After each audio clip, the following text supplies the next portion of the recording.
Carly Fiorina, let's talk about her a little bit. Former tech CEO. Former CEO of Hewlett-Packard. First woman to lead a Fortune 20 company. 2016 GOP presidential candidate Carly Fiorina. Republican Party leader has been traveling the country. There are big fans of hers out there. She's the MIC. She's the most improved candidate of this cycle so far. Surging in the polls as a result of a rock star performance at the first GOP debate in early August. Might she be the right candidate for the Republicans?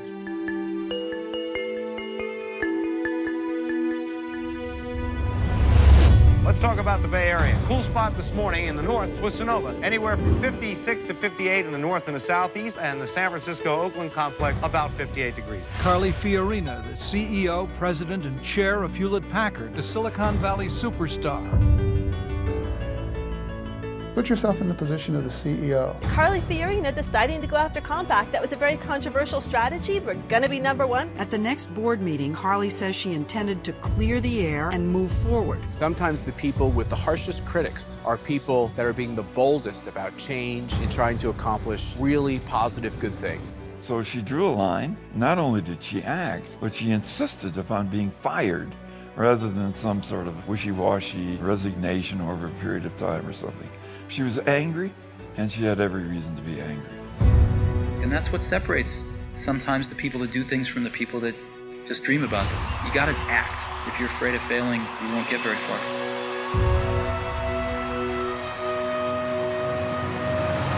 Let me tell you about Carly Fiorina. You're drawn even closer by what you can tell is her honesty. She worked her way up. She became a head of a significant international company, HP. Everyone told her it couldn't be done, but yet that didn't deter her in any way, shape, or form. Real roll-up-your-sleeves kind of person.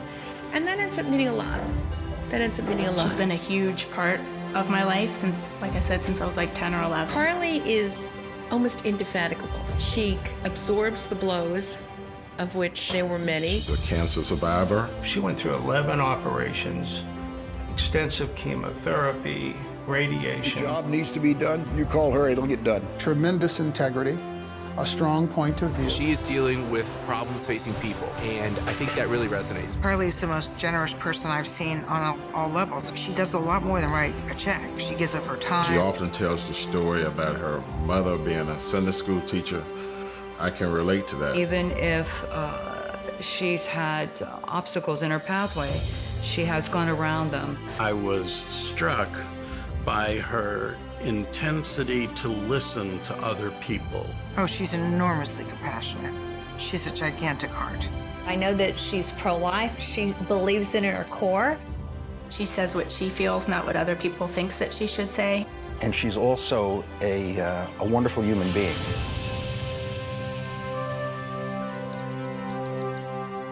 Her journey from where she started to where she ended up, it's a classic American story of someone that just worked hard, applied themselves, high integrity, doing what's right, standing up for the little people. As my mother said to me when I was a little girl, what you are is God's gift to you. What you make of yourself is your gift to God. I didn't feel very gifted for a long time in my life. It was a challenge. You have gifts, you have to find them, you have to use them. Those who have risen to some of the greatest challenges sometimes come from the most unlikely places. There once was a humble, curious little girl from Texas who went on to become the most powerful woman at one of the biggest companies in the world, and then ran for President of the United States. I was born in Texas. My mother grew up really quite poor. Her mother died when she was very young. Her dad was an assembly worker for the Ford Motor Company in Rossford, Ohio. My father was a professor. I would sit with him and watch the news.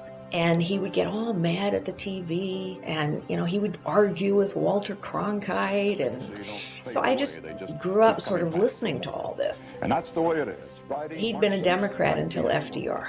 And then during FDR, he just decided that the government was taking over everything. And he became a Republican and a conservative. I have been a conservative, actually, all my life. And I'm sure that came from listening to my dad, but I think it also came from the values I learned growing up. My dad, who was a law professor, was working his way up in the academic world and went to wonderful universities and taught there. We moved when I was about 2 to Ithaca, New York. And then we moved again to Connecticut. And then we moved again to California. Then we moved to London. And then, of course, I remember landing in the airport in Accra in the late 60s. I was 14. And here we were, this little family of 5. I remember my father, he was teaching the new Ghanaian Constitution. And so we would have these Ghanaian law students come to our house for dinners. And my sister and my brother and I would sit and I would listen to these people talk about their hopes for their country, and you couldn't help but be impacted by that. We all hold so much in common as human beings. Mothers fuss over their children the same way. People connect and laugh over the same kind of things, no matter where you are in the world. Carly eventually landed at Stanford University. When I went to Stanford, this great professor got me interested in medieval philosophy. Throughout history, work brings dignity to people's lives. Family brings purpose to their lives. Faith brings meaning to their lives. It's true now. It was true 2,000 years ago, too. If you know anything about Carly, you know she was a medieval history major and went to business school. She decided that probably wasn't the best degree to get a job. I know what it feels like to be at the bottom of the totem pole. After earning a degree from Stanford, some would have scoffed at an entry-level job at a small business. Not Carly.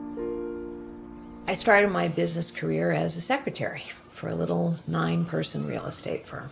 That was my first introduction to business, really, other than the fact that I had worked as a Kelly girl to help put myself through college.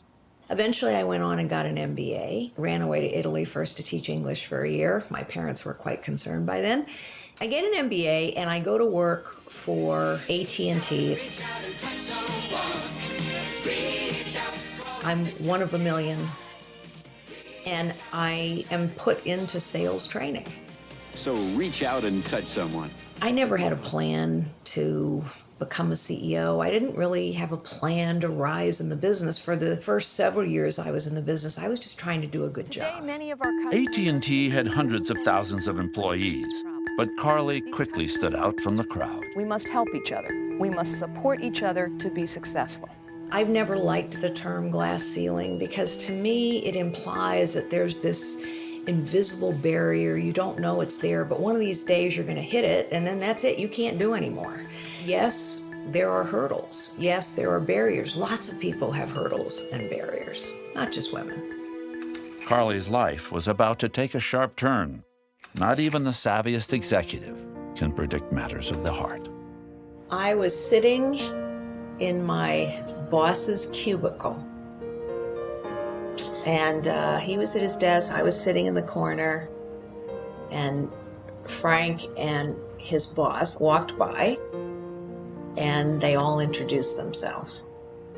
And I thought, wow, what a cute guy. Of course, it was obvious she wanted me to ask her out. Frank Fiorina, once a Pittsburgh tow truck driver, had risen through the ranks of AT&T, a self-described gearhead.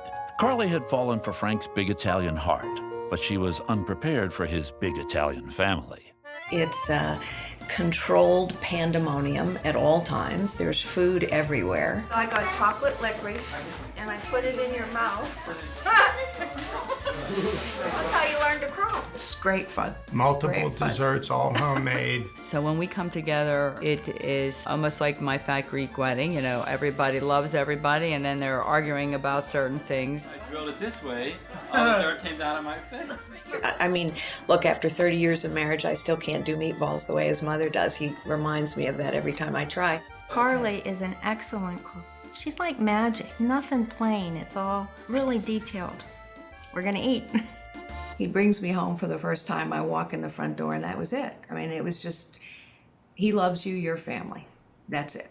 Frank's family welcomed Carly with open arms, but no one was sure how Frank's 2 precocious daughters would take to Carly.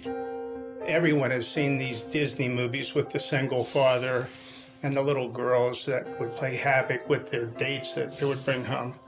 That epitomized my two little girls. Frank's daughter, Tracy Tribby, now a wife and mother herself, remembers the chaos well. Yeah, I guess when you're 10 and 11, if you don't like somebody, you just, you let them know right away. You don't kind of sugarcoat it. You just kind of ignore them, or you just kind of make their life miserable. So probably did that a lot. The stuff they did to girls that I would bring to meet them was shameful. They never did that to Carly.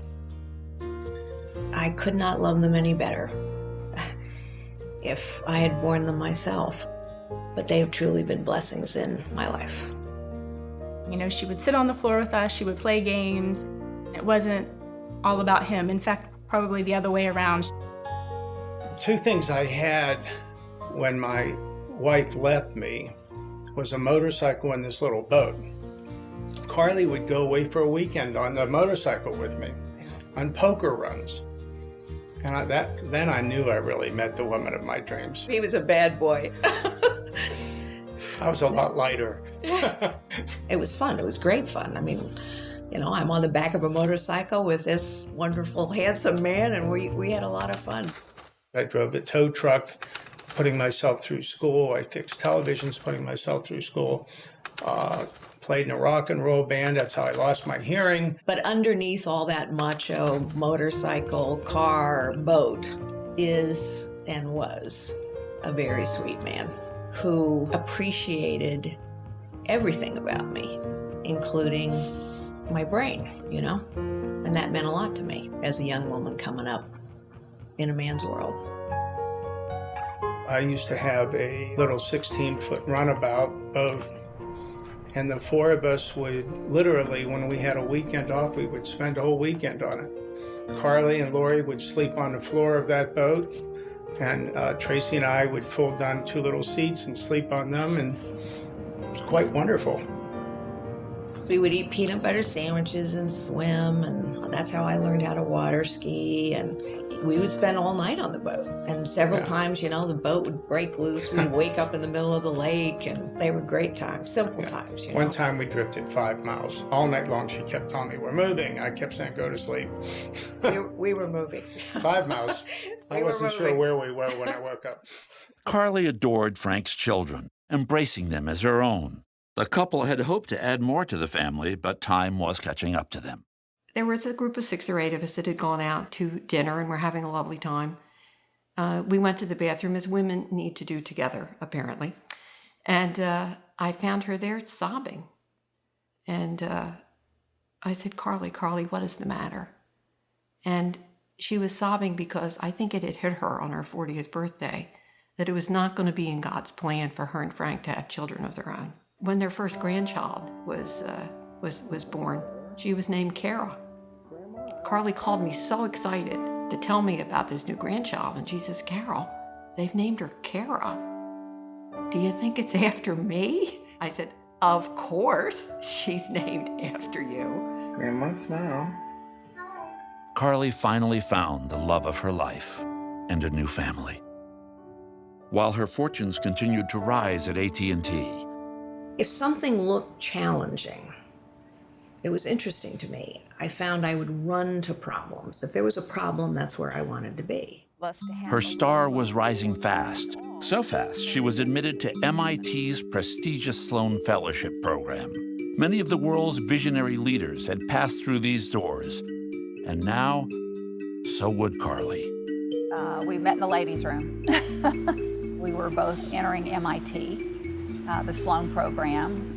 I was not a math whiz, and you can imagine at MIT, it's pretty quantitative. And Carly was not just the smartest woman in the class, she was the smartest person in the class. And so we helped each other. She wanted to be more in the operations end of things after she came out of MIT. And I think that set her on a course, truly, to be a broader, experienced executive. She was an executive to watch. Kathy Fitzgerald worked with Carly at AT&T, and right away she saw something special. When she went out on the road show to sell our stock, I remember sitting next to an analyst who said, "My God, she could be a CEO." And I went, "Of course she could be a CEO." Well, she completely changed things around. Bill Roebuck was at AT&T International when Carly was named VP of Worldwide Strategy and Business Development. It became the sales teams who decided what to fund, as opposed to the former structure where we had product houses. They built a product, and then the salespeople got to go try peddle it. Carly's view was, no, the sales organization will control the R&D budget. Can you imagine how radical a change that was in a company that had a 75 or 80-year history of doing it one way? Carly was selected to lead the IPO when AT&T spun off its telecommunications equipment business into a new company. The result was Lucent Technologies, the largest IPO in U.S. history at the time. By the end of 1996, the stock has skyrocketed 92%. Carly presided over Lucent's global service provider business. Annual revenues climbed to $20 billion. It became the largest and fastest growing business at Lucent. Fortune magazine named Carly the most powerful woman in business. Ranked numero uno is Carly Fiorina, Group President of Lucent Technologies Global Service Provider Business. Well, Carly ran the most successful and largest IPO public offering in history. She would remain on Fortune's list for the next 6 years, straight into her biggest challenge yet. I got a call Friday night after the markets closed, and she said, "Carol, I've been given the opportunity to be chairman of HP." And this year, a new star, Carly Fiorina, the new CEO of Hewlett-Packard, the computer giant that experts say relies too much on yesterday, not enough on tomorrow. Hewlett-Packard was known then as the Gray Lady of Silicon Valley. And what was implied by that phrase was she's past her prime. In 1998, Hewlett-Packard had fallen short of profit expectations for 9 quarters in a row. The company lagged in almost every market category. Carly would step aboard to right the ship, leading 150,000 employees and operations in over 150 countries. It pretty soon became very clear that this was a company that, despite its storied history, was in real trouble. Fiorina had a big reputation as a marketing genius and decisive risk-taker at AT&T. That made her the top choice to command a high-tech turnaround. Hewlett-Packard had started in a garage, so it was a very entrepreneurial, innovative, inventive company. The founders were, of course, legends, and they had built their company in a certain way. Every time someone would suggest a new approach to an old problem that hadn't been solved, people would say, "Well, that's not how we do it here. It's not the HP way." Carly was brought on board to reinvent the struggling tech giant, and she wasted no time, laying the foundation for a merger with computer giant Compaq. Tom Perkins was on the board of Compaq. And in 2000, Carly and the HP board decided to see if Compaq could be acquired and merged with Hewlett-Packard. There were a lot of very good reasons for that. Of course, the Compaq merger became controversial initially because not everybody saw what we knew was happening in the industry. People didn't understand the industry had to consolidate, but it did, and it has. The Compaq board approved it, the HP board approved it, but then the founders' families of HP didn't like it, and there was a very tough proxy war which took place. Carly did a superb job in convincing the shareholders to approve the deal. This is a massive integration effort. One could argue it is the largest integration effort in the technology industry. The deal went through. It was the most successful and largest high-tech merger ever, and it made Hewlett-Packard now the #1 computer company in the world. The merger with Compaq was the best strategic option for us. It wasn't surprising to me that not everybody could see that. It wasn't their job to see it. It was my job to see it. And we're trying to integrate in a very difficult overall environment. I didn't know this when I took the job, but I came in at the peak of the dot-com boom. And a year later, we were about to go into the valley of the dot-com bust. No one knew that. They still are very strong in their markets, and they have excellent customer relationships. It was the right thing to do, and only Carly Fiorina could have carried it off so successfully. Carly bet big, and she won. Under Carly's leadership, HP went from a market laggard to a market leader. A lot of managers say, well, what we need to do is pop the stock. And the truth is, the easiest thing in the world is to maximize short-term profitability. It doesn't take leadership, and so a leader's job is to focus on the long term. HP board member Bob Knowling recalls the high stakes for the company. I joined the HP board after Carly was brought in as CEO. HP, while very strong in the printer business, was lagging behind in software as it relates to IBM. Cisco at the time was buying a company a week maybe, and at one point became the most valuable company on the planet. And so her task was to come in and take a great company and to bridge that gap. Under Carly, innovation tripled. HP was churning out 15 patents a day. Growth quadrupled from 1.2% to 6.5%. Revenues doubled to more than $80 billion. HP was now the 11th largest corporation in the United States. Look at the record in terms of the performance. She doubled the size of the company.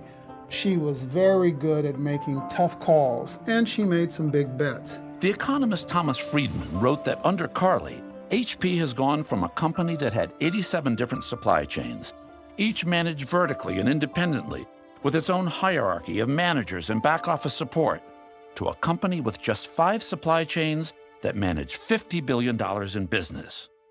But with change, often comes resistance.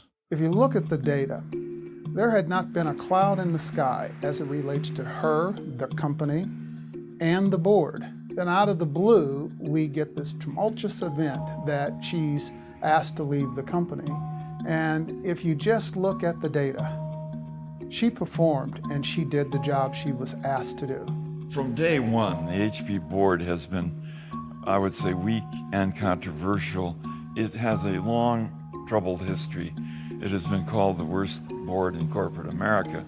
Tom Perkins joined the HP board after the successful Compaq merger. He describes a boardroom that was, among other things, attempting to force Carly's hand in the structure and management of HP. The board's responsibility is fiduciary oversight. That does not include deciding who gets what chair on the team. She basically drew a line in the sand, saying, look, if you force me or try to force me to put these people that I don't think are adequate into the positions, I won't do it, and I will resign. So she drew a line, the board continued to push, and it came to a showdown. I had a conference call with my board, and I said, somebody in this board, and it has to be at least 2 people, because it's a source story, somebody's talking to the Wall Street Journal. And that is a violation of our fiduciary duty. Does anybody want to say anything? The board was misbehaving. The board was leaking to the press, which just infuriated Carly, correctly. There's some things that I do believe that the record is wrong. There were things done in that boardroom that undermined the authority and the integrity of the CEO. So these 2 board members were feeling a lot of pressure, I presume, about their position. And so they started a conversation with other board members. And basically, I think in their view, it was their job or my job. Carly was quite firm with me. She said that if she permitted the board to do what the board wanted to do, she would essentially lose control of the company, and she would no longer be able to be an effective CEO. It was simply a matter of high principle. I had decided sort of midway through that period that I wasn't going to fight for my job, that I wasn't going to vote to save my job, that they were going to have to work this through. I thought that was best for the institution. Carly stood her ground in the firing line for the interests of HP, and the rest played out in newspapers and the media. At the next board meeting, Carly says she intended to clear the air and move forward.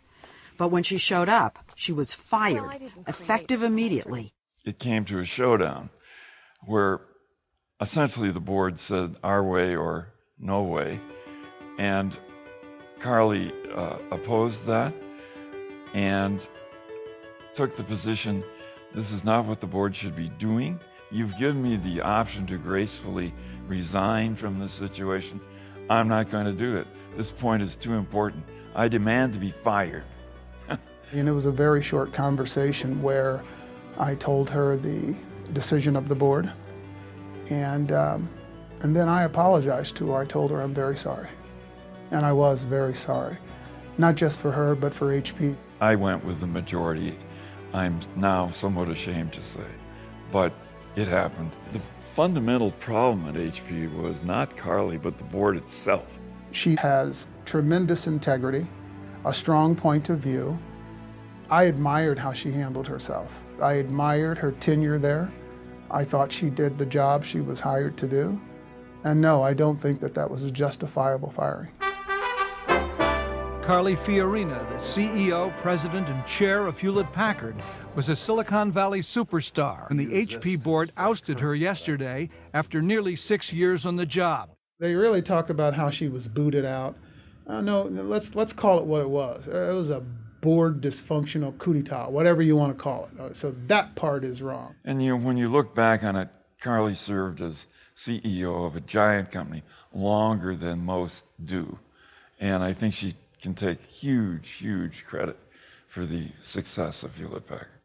One of the first to reach out to Carly was another CEO who had been fired, Steve Jobs. A couple phone calls stand out in my mind. One was from Steve Jobs, who had become a friend of mine. We went to each other for advice over the years on a variety of things. So he called, and first he was very angry, which of course warmed my heart. He said, they're gonna regret this. This is the stupidest thing they've ever done. They're gonna ask you back. I mean, he was really furious. He said, don't do anything for 6 months. Just let this settle. He said, you're gonna be inundated by people who want you to do things. Just pause and let it settle. It was really good advice. Carly turned down countless interview and speaking requests, all but one, North Carolina A&T, an historically all-black college in Greensboro, North Carolina. Sometimes there are consequences to not selling your soul. Sometimes there are consequences to staying true to what you believe, and sometimes those consequences are very difficult. But as long as you understand the consequences and accept the consequences, you are not only stronger as a result, you are more at peace. Choose your life, choose to use your gifts, choose to define your own path, and don't sell your soul along the way. That was my message to those students that day. Carly set her sights on what was next. Her niece, Shelley Roslin, describes her no-nonsense mindset. You just pick yourself up, dust yourself off, get your resume together, go shopping, get a suit, and you get back out there, right? And you just keep going. Keep going, she did. The National Review wrote, during the Bush presidency, Fiorina would go on to walk the corridors of the CIA and other high offices of government, helping streamline America's national security apparatus. And she was starting to catch the eye of political party leaders. Leading up to the 2010 elections, Republican leaders in California reached out to Carly, really interested in her visibility, her intelligence, her business experience, her ability to communicate and connect. It wasn't long before Carly was preparing to run against Barbara Boxer for the United States Senate. Frank and I were planning to go to the California Republican Convention, and I was going to make an announcement. First, Carly needed to make a stop at her doctor's office. Little did anyone know it would bring her world crashing down. I had found a lump myself several weeks earlier. I'd had a clear mammogram, so my doctor wasn't particularly concerned, but she'd said, oh, we'll just do a quick biopsy. And when you come in for your physical, I'll have the results by then. And so I show up at my doctor's office and, I'm in task mode and we're gonna get this done and move on. And she is very late, which is not like her. And she finally comes in, very pale, and sits down in a chair and says, "You have cancer. I don't know what kind. We have to begin tests immediately." Just like that. Republicans from across California gathered today in Sacramento for the first state GOP convention since November. No doubt they'll be talking about the elections coming up. The buzz in Sacramento was about Carly Fiorina, finally a formidable challenger to Senator Barbara Boxer. But unfolding that very moment, Carly was facing a challenge far greater. I needed someone to talk to before I go home and tell my husband I have cancer, I don't know what kind. I called Deborah, who was going to be joining us, and I said, "Deborah, I have cancer. What should I do?" I expressed how sincerely sorry I was. And I'm a practical person, so I said, "You got two choices. You and Frank can stay home and wring your hands and be upset, and as you should be, or you can get in the car and we can all go." And I said, honestly, it'll be a great distraction if you emotionally can do it. Carly soldiered on, traveling that very day to the gathering crowd in Sacramento. And so I decided I just couldn't sit there with nothing to do but worry for 48 hours. But now I couldn't tell people I was running for the Senate because all of a sudden I didn't know what I was doing. Carly's battle for the U.S. Senate had been replaced with a battle for survival, and the task was just beginning. Carly's doctors at Stanford Hospital knew, with an advanced stage of cancer, treatment required swift, aggressive action. I never felt alone. I never felt panicky. I never felt hopeless. I really didn't. And I didn't feel that way because of my faith. I knew I wasn't alone. And because of my family. My dad was with her and he took care of her, took her to all of her appointments, sat there with her. He definitely was there for her. Frank was always there.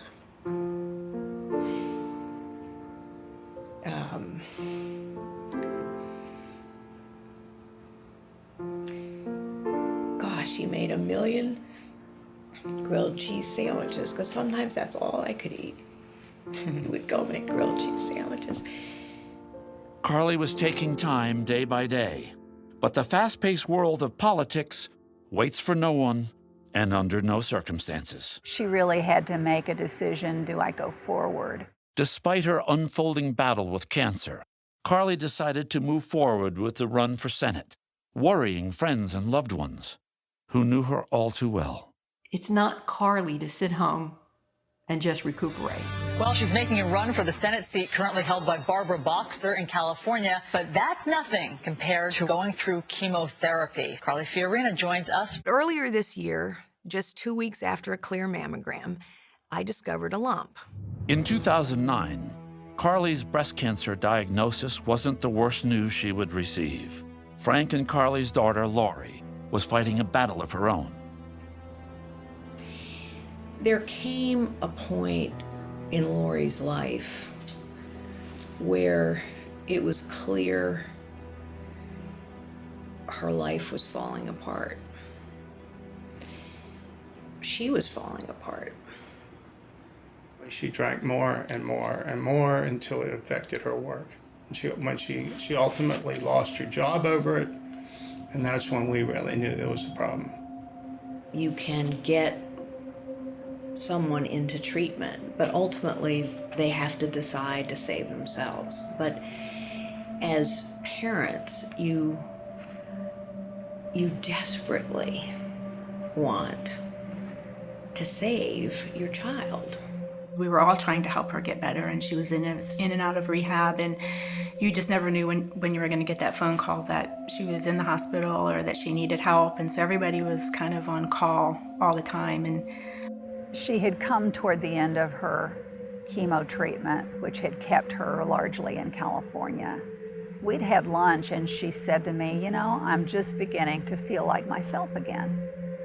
And that very night, I believe they got a call.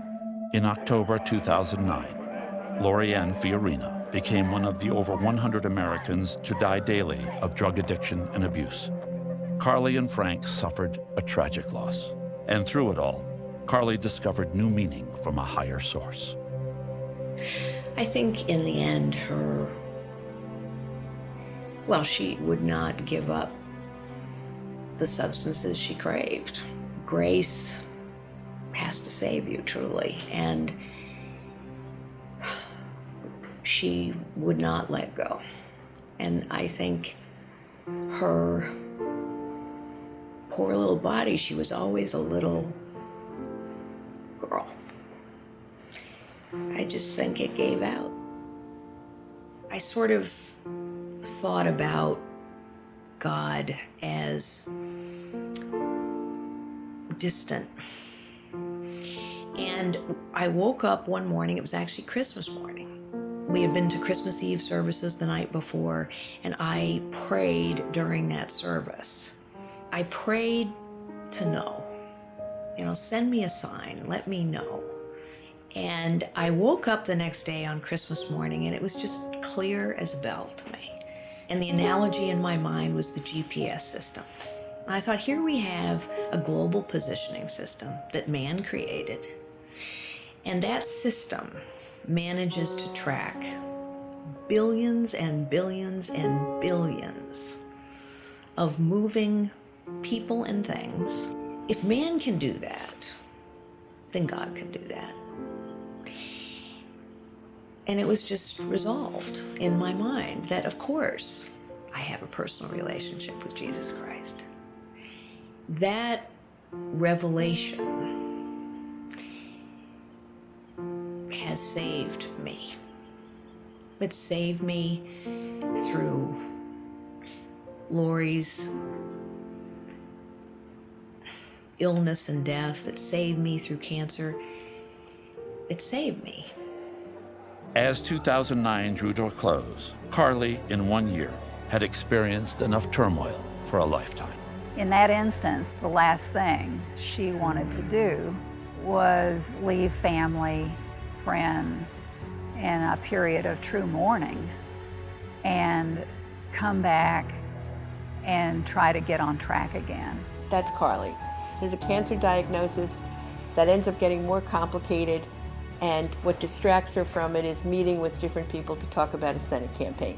Well, as a Republican running for the Senate in California, maybe one of the few times I questioned her sanity. And her ordeal was not over. With just days left in the campaign, Carly's recovery suffered another setback. She checked into the hospital and was there 2 days, really in tough shape. And, word gets out, of course, she's in the hospital, which is almost, it's a serious blow right before people are going to vote. The last couple days of her campaign, she campaigned with drains taped to her and was really not very well. You're out a day and you're hitting the campaign trail. It's so grueling. The doctors give you any special, request or advice?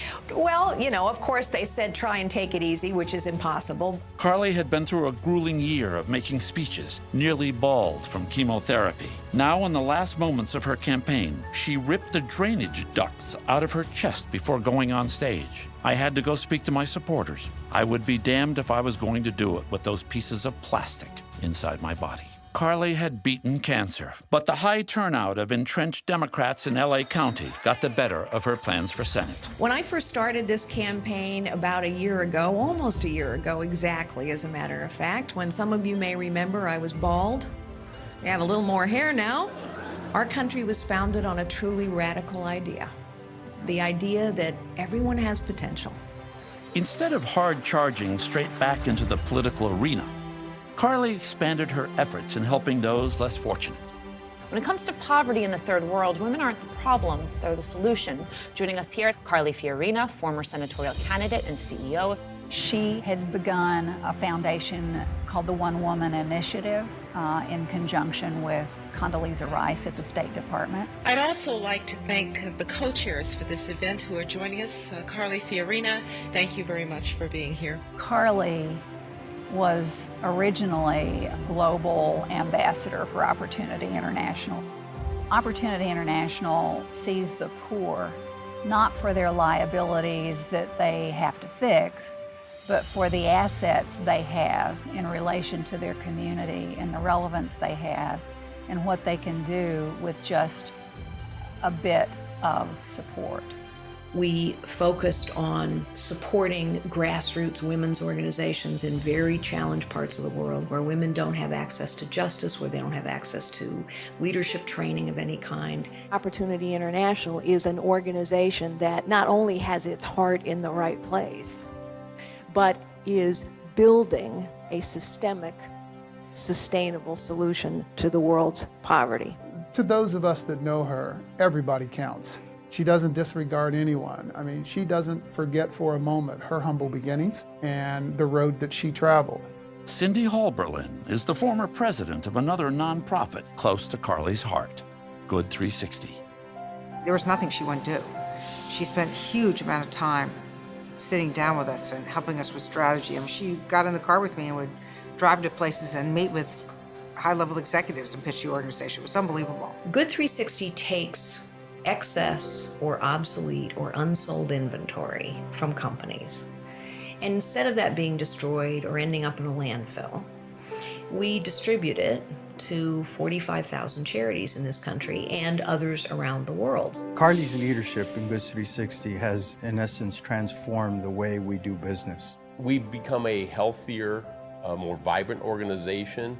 As we all like to say, and we got it from Carly, we've lifted off. The passion was clear from day one. The honesty of purpose was clear on day one on wanting to make a difference and do good. She's really been incredible in forging relationships with people. We took a visit. It was an incredible experience. There were about 31 young children, many of whom are very ill, some of them who are fighting for their lives. One little girl who was under 4 said she wanted ballet classes, and this little girl could not leave the hospital because of the risks for infection. And so they took our donations from Home Depot and they built her a little ballet studio. I work with the facilities team. Allie is one of our little girls. She's 2.5, 3 years old, I think, and just a sweetheart. She's a little sweetheart. We have a dance floor that Al and I put together, got busy and put the floor down, and then we went and got some pipe and built a rail.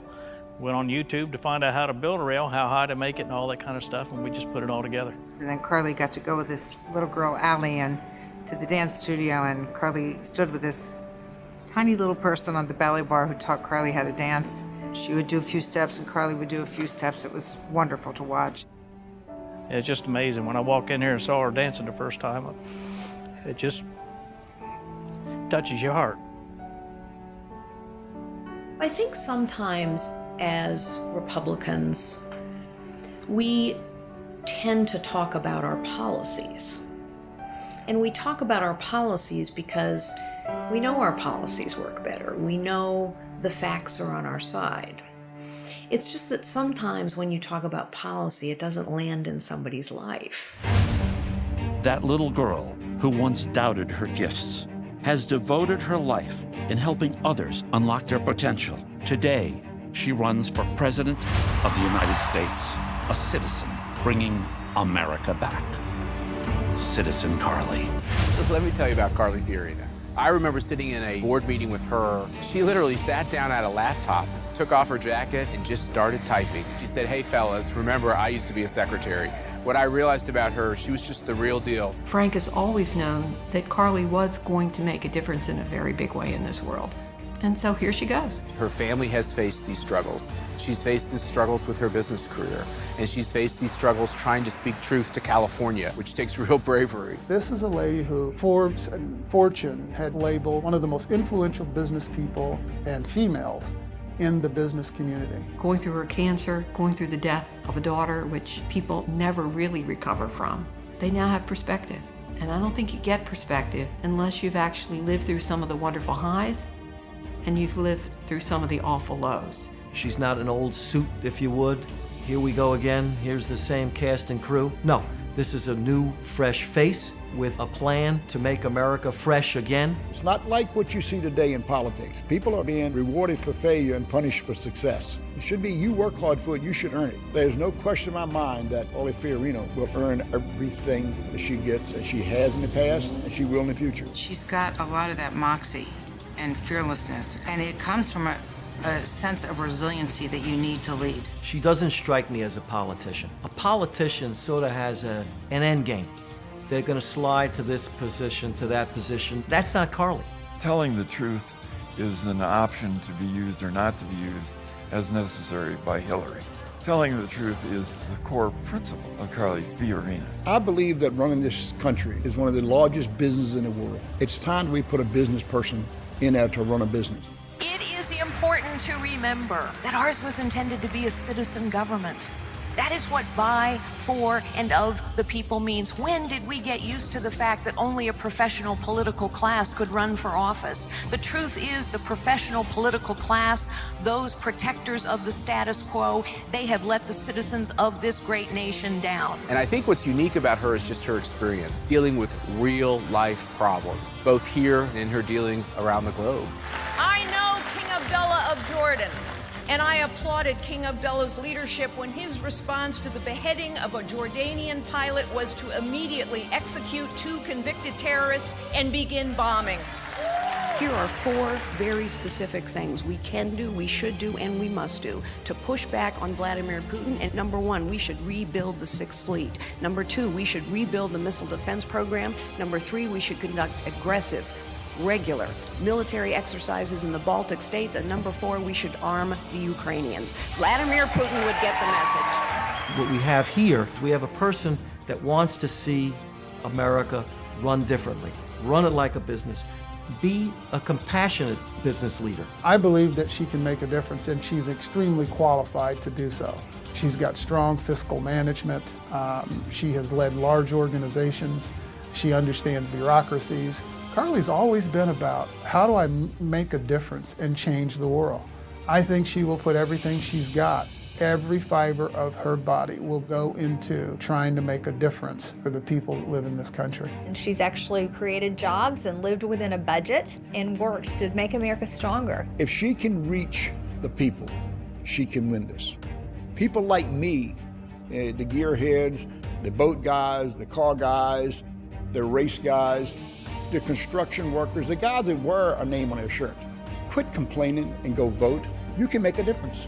America is the most extraordinary nation in all of human history and on the face of the planet, because this is the only nation ever in history and anywhere in the world that was founded on the same belief that my mother taught me when I was a little girl.